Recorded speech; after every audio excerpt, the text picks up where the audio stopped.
Assalamualaikum warahmatullahi wabarakatuh. Allahumma sholli ala sayyidina Muhammad wa ala ali Muhammad. Pemirsa, salam jumpa kembali di program Kabar Petang edisi Senin 23 Mei 2022 bersama saya Fatih Salahuddin. Selama beberapa waktu ke depan, kami akan menemani Anda membaca dan menelaah berita paling menarik pada hari ini, membahasnya bersama narasumber yang berkompeten dan tentu dari sudut pandang Islam. Pemirsa, inilah Kabar Petang selengkapnya.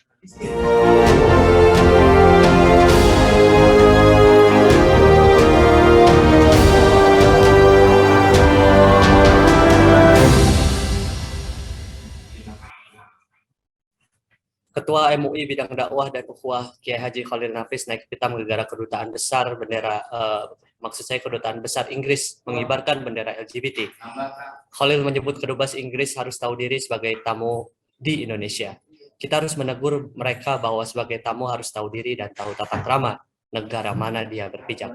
Kata Khalil Nafis dalam cuitan di akun Twitternya yang dilihat detik.com pada Minggu 22 Mei 2022. Khalil secara tegas mengatakan kedubes Inggris sudah tidak menghormati norma hukum yang ada di Indonesia, sebab kedubes Inggris bak menunjukkan dukungan terhadap LGBT. Mengapa kedubes Inggris berani mengibarkan bendera LGBT? Lalu bagaimana seharusnya sikap pemerintah terhadap kedubes Inggris? Dan bagaimana seharusnya sikap pemerintah terhadap tamu yang tidak tahu diri ini? Untuk membahasnya kami telah terhubung dengan Dr. Ahmad Sastra, Forum Peduli Bangsa. Maksud saya, Forum Dokter Muslim Peduli Bangsa. Assalamualaikum. Bung Ahmad Sastra. Waalaikumsalam warahmatullahi wabarakatuh, Mas Fatih. Bung, bagaimana kabarnya? Alhamdulillah sehat, semangat. Alhamdulillah. Alhamdulillah. Baik, Bung. Boleh saya langsung saja di pertanyaan pertama saya dalam diskusi kita pada hari ini, Bung. Diketahui kedutaan besar Inggris telah buka suara terkait pengibaran bendera LGBT tersebut. Ternyata pengibaran bendera tersebut dalam rangka memperingati Hari Internasional melawan homofobia, transfobia, bifobia. Apakah ini berarti kedubes Inggris menunjukkan dukungan terhadap LGBT? Apakah kedubes Inggris sudah tidak menghormati norma hukum yang ada di Indonesia? Ya, baik. Assalamualaikum warahmatullahi wabarakatuh. Tentu saja pengibaran bendera itu kan memang menunjukkan satu sikap ya, apalagi berbentuk bendera kemudian dipasang tinggi-tinggi, kemudian orang melihat gitu ya. Tentu ini jelas sekali sebagai bentuk dukungan. Terlebih statement dari kedubes Inggris sendiri kan mengatakan bahwa itu sebagai bentuk peringatan Hari LGBT gitu ya dunia gitu kan. Jelas kalau yang namanya memperingati hari-hari tertentu itu tentu sebagai bentuk dukungan terhadap LGBT itu sendiri gitu. Nah, sementara mereka itu kan sebenarnya tinggal di Indonesia ya, tentu yang namanya dukungan dalam arti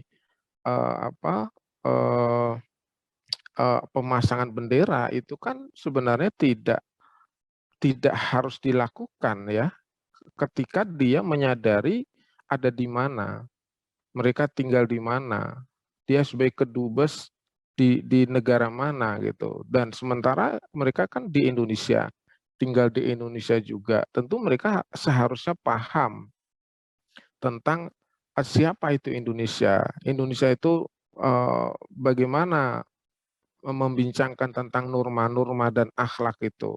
Sementara Indonesia sendiri adalah negeri yang mayoritas rakyatnya itu beragama dan tentu semua agama itu melarang LGBT itu sendiri. Nah, di titik inilah kemudian Inggris nampaknya betul-betul tidak menghargai Indonesia atau bangsa Indonesia itu sendiri.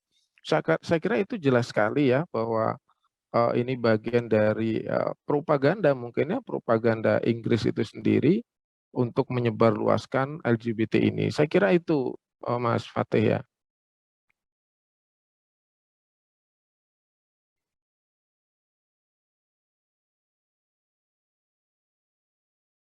Baik, Bung. Apakah pengibaran bendera LGBT tersebut sebagai suatu tindakan provokatif, Bung? Mengingat bahwa pemerintah Indonesia saat ini dengan hukum-hukumnya berupaya mengkriminalkan kegiatan LGBT dan RUU KUHP. Ya, sebenarnya kalau kita flashback ke belakang ya, tahun 2016 ya, kalau kita buka Koran Republika itu halaman 9 juga sebenarnya sebelumnya juga sudah ada ya, negara-negara barat itu, apa namanya, melakukan dukungan gitu ya terhadap LGBT itu.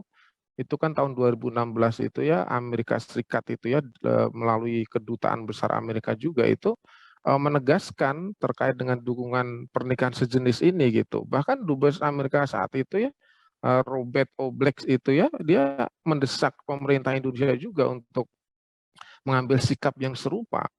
Nah, ini artinya bahwa, jelas ini sebagai tindakan provokatif dan akan terus dilakukan oleh negeri-negeri barat ya terhadap, apa yang disebut dengan LGBT ini karena bagian dari, apa ya, kebijakan, sistem yang mereka yakini gitu. Nah, provokasi dan tidak provokasi ini kalau kita lihat mungkin dari dua sisi ya. Yang pertama, apakah pengibaran bendera ini inisiatif dari kedubes Inggris itu sendiri atau juga sudah mendapatkan legitimasi, mendapatkan persetujuan dari pemerintah Indonesia. Tapi kalau kita lihat kan beberapa waktu yang lalu kan, eee, melalui Kementerian Luar Negeri Indonesia juga mengecam tindakan, pengibaran bendera LGBT oleh kedubes Inggris. Tentu ini, kalau seperti itu berarti ini inisiatif dari kedubes Inggris itu sendiri. Tentu ini tidak layak, tidak sopan, tidak menghormati norma-norma di Indonesia dan mungkin itu bagian dari, provokasi, kepada bangsa ini dan kemudian kalau kita lihat di lapangan faktanya kemudian menimbulkan berbagai kontroversi kan, berbagai persoalan, kemudian friksi-friksi sosial di masyarakat, ya kan, pro kontra sebagaimana tadi disampaikan oleh Ketua MUI, bahwa, tindakan ini tentu tidak baik dan tidak layak dilakukan oleh, seorang tamu gitu, seorang tamu yang hadir di rumah kita, kemudian dia melakukan satu perbuatan yang tidak baik, tentu secara sederhana dia tidak layak menjadi seorang tamu gitu. Saya kira itu. Baik, Bung. Lantas, bagaimana seharusnya sikap pemerintah Indonesia terhadap kasus pengibaran bendera LGBT di Kedubes Inggris ini, Bung? Ya, jadi tentu pemerintah harus melihat ya bahwa tindakan kedubes ini ketika itu dianggap sebagai bentuk provokasi, bentuk, apa namanya, melecehkan, merendahkan negeri ini, itu yang pertama pemerintah mestinya merenung dulu sih ya, merenungkan diri kita sendiri bangsa ini. Kenapa kok, Inggris itu, tidak menghargai negeri ini? Jangan-jangan negeri ini memang tidak punya kekuatan diplomasi, tidak punya kekuatan bergaining gitu ya, sehingga kemudian dilecehkan. Andai tidak seperti itu, maka harus dibuktikan dengan ketegasan, memberikan peringatan yang keras, memberikan teguran yang keras juga. Kemudian meminta kedubes Inggris itu untuk meminta maaf gitu secara terbuka kepada bangsa ini, kepada rakyat yang mayoritas beragama ini gitu. Bahkan jika itu tidak dilakukan juga, mereka juga masih juga, apa namanya, mempropagandakan LGBT, padahal dia sebagai bentuk perbuatan yang fahisyah kalau dalam Islam, menjijikkan gitu ya, bahkan, apa namanya, binatang pun tidak melakukan gitu ya, maka, memutuskan hubungan diplomasi dengan Inggris itu juga bagian dari alternatif ya kalau memang seorang tamu yang seharusnya saling menghargai, saling bekerja sama sesuatu yang baik, malah justru, melakukan satu, tindakan yang seolah-olah melecehkan negeri ini. Saya kira itu ya, jadi teguran yang keras, kemudian meminta maaf secara terbuka kepada rakyat, bahkan kalau perlu memberikan peringatan, bisa putus hubungan kalau memang terus melakukan hal-hal yang tidak baik itu. Saya kira itu yang harus dilakukan oleh pemerintah kita gitu. Hmm.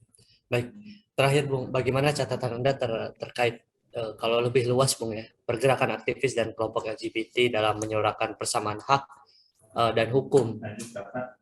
Mengapa saat ini itu terjadi begitu masif, Bung? Ya, ini memang sudah kaitannya dengan ideologi ya, kalau kita memahami dengan baik ya. Artinya bangsa ini, rakyat ini juga harus paham betul bahwa begitulah watak Barat dengan sekulerisme demokrasinya itu yang memuja hak asasi manusia, memberikan kebebasan tindakan apapun atas nama hak asasi manusia. Kemudian lahirlah kebijakan-kebijakan di Barat itu untuk kemudian membolehkan perilaku bebas itu, salah satunya ada LGBT. Nah ini kalau kita lihat ya pergerakan LGBT ini bukan hanya pergerakan sosial seperti itu, bukan, tetapi juga bahkan sudah masuk ke jalur-jalur akademik. Kalau kita lihat ya lahirnya prinsip-prinsip Yogyakarta itu kan ada ya, the Yogyakarta Principle itu kan, yang digagas oleh Support Group and Resources Center of Sexuality Studies itu di tahun 2016 juga. Di situ menunjukkan bahwa LGBT ini bahkan sudah masuk kepada jalur akademik atau jalur intelektual, kemudian juga jalur sosial budaya.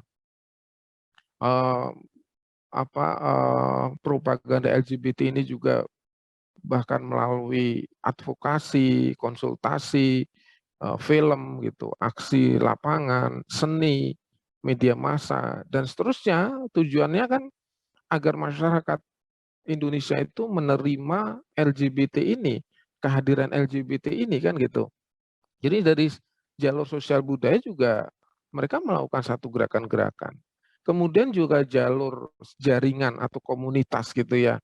Ternyata melalui sponsor UNDP dan USAID itu ya, tahun 2013 itu di Bali ya, itu dilakukan satu dialog komunitas LGBT nasional bahkan gitu ya. Ada 71 orang dari 49 lembaga pro LGBT Indonesia. Ini bisa diakses ya di internet itu ya. Nah ini ternyata juga sudah ada semacam komunitas-komunitas yang dibentuk untuk mendukung LGBT ini. Tentu karena didanai gitu ya. Didanai untuk merusak bangsa ini. Kan faktanya seperti itu. Belum lagi jalur bisnis ya. Banyak sekali perusahaan-perusahaan besar dunia ya seperti Facebook, WhatsApp, dan seterusnya itu kan, Starbucks juga kita pernah melihat. Mereka mendukung sepenuhnya juga. Kalau kita menulis LGBT dengan huruf yang sebenarnya seperti itu kan kemudian dipersoalkan oleh Facebook. Nah ini ternyata jalur-jalur bisnis ya itu juga mendukung mendukung LGBT ini. Kemudian juga jalur politik itu jelas sekali ya tadi di tahun 2016 itu ya melalui Komnas HAM mereka kemudian meminta negeri ini juga untuk melakukan satu melakukan satu dukungan terhadap kaum minoritas kalau disebutnya seperti itu ya, kaum LGBT ini. Kemudian belum lagi PBB, udah jelas-jelas mereka mendukung LGBT. Jadi sudah banyak sekali jalur yang di mana propaganda LGBT ini sudah dalam bentuk gerakan-gerakan gitu, baik pendidikan, intelektual, sosial, budaya, politik, bahkan ekonomi ya tadi ya, perusahaan-perusahaan besar itu mendukung keberadaan LGBT ini. Saya kira itu menunjukkan bahwa memang tidak sederhana ya ketika dunia barat yang hari ini menghegemoni dengan sekulerisme demokrasinya itu, bahkan liberalisme, kemudian melakukan satu propaganda besar-besaran ke seluruh dunia, dan negeri kita juga negeri sekuler juga, demokrasi juga, maka tentu akan mendapatkan imbasnya gitu. Saya kira itu, Mas Fatih. Baik, Bung Ahmad Sastra, terima kasih banyak waktunya telah hadir di program Kabar Petang pada hari ini. Pemirsa Kabar Petang, semoga Anda mendapatkan banyak manfaat dari acara kami. Sampai bertemu lagi di jam dan channel yang sama setiap hari. Jangan lupa untuk subscribe, like, dan share channel ini. Akhirnya saya Fatih Salahuddin bersama kru yang bertugas mohon undur diri. Wassalamualaikum warahmatullahi wabarakatuh. Waalaikumsalam.